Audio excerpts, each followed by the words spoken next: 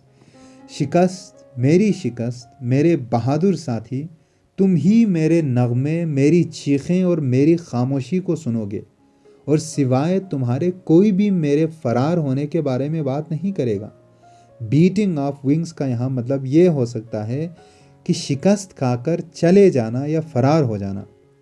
شاعر کہتا ہے کہ جب وہ شکست کھاتا ہے تو اس کی دل کی آواز سننے کے لیے اس کا شکست ہی اس کے ساتھ ہوتا ہے اور کوئی بھی نہیں ہوتا، اور وہی اس کا ہمراز ہے جو اس کے تمام خیالات اور احساسات سے آگاہ ہے۔ An urging of seas and of mountains that burn in the night, and you alone shall climb my steep and rocky soul. Urging of seas کا مطلب ہے کہ درپیش چیلنجز یا مسائل۔ تو شاعر کے مطابق شکست ہی اس کو درپیش مسائل سے واقف ہے، اور mountains that burn in the night کا مطلب ہے خطرات، لہٰذا شاعر کو لاحق خطرات سے بھی اس کی شکست ہی بخوبی آگاہ ہے، اور شکست ہی اس کی ڈھلان اور پتھریلی روح میں سرایت کر سکتی ہے۔ یقیناً جب ہم فتح یاب ہوتے ہیں تو باہر دوسرے لوگوں کی اور دیکھتے ہیں اور ان سے داد وصول کرتے ہیں، مگر جب ہم شکست کھاتے ہیں تو اپنے اندر جھانکتے ہیں اور خود کو سمجھنے کی کوشش کرتے ہیں اور اپنی خامیاں ڈھونڈنے لگتے ہیں، اور یہ بہت ہی مشکل کام ہے کہ آپ اپنے گریباں میں جھانکیں اور اپنی خامیاں تلاش کریں۔ دوسروں کی خامیاں تلاش کرنا کوئی مشکل کام نہیں ہے، اسی لیے شاعر کہتا ہے کہ "And you alone shall climb my steep and rocky soul", یعنی کہ اپنے اندر جھانکنا اتنا مشکل ہے کہ یہ سٹیپ اور راکی ہے، یعنی پتھریلی ہے اور ڈھلان ہے۔ تو شکست ہی آپ کو اس قابل بنائے گی کہ آپ اپنے اندر جھانکیں اور اپنی خامیاں تلاش کریں۔ defeat, my deathless courage, you and I shall laugh together with the storm. شکست، میری لافانی ہمت، صرف تم اور میں ہی اس طوفان میں ایک ساتھ ہنسیں گے، یعنی اس مشکل وقت میں صرف شکست اور شاعر ہی ایک دوسرے کا ساتھ دیں گے، باقی سب ساتھ چھوڑ جائیں گے۔ And together we shall dig graves for all that die in us, and we shall stand in the sun with a will, and we shall be dangerous. اور ساتھ ہی ہم ان سب کے لیے قبریں کھودیں گے جو ہم میں مر جاتے ہیں، اور ہم ہی اس دھوپ میں ایک ارادے کے تحت کھڑے رہیں گے، اور ہم خطرناک ہوں گے۔ یعنی شکست کھا کر ہی ہمیں پتہ چلے گا کہ کون دل سے ہمارے ساتھ ہے اور کون صرف ہماری خوشحالی میں ہمارے ساتھ ہیں۔ جو صرف خوشحالی میں ساتھ دیتے ہیں، شکست کی وجہ سے ان کا اصل چہرہ ہمارے سامنے آئے گا، اور شکست کھا کر اس مشکل وقت میں ہم اسی شکست کے ساتھ ایک نئے ارادے کے ساتھ مزید محنت اور تیاری کے ساتھ کھڑے رہیں گے، اور ہم پہلے سے کہیں زیادہ بہتر ہوں گے۔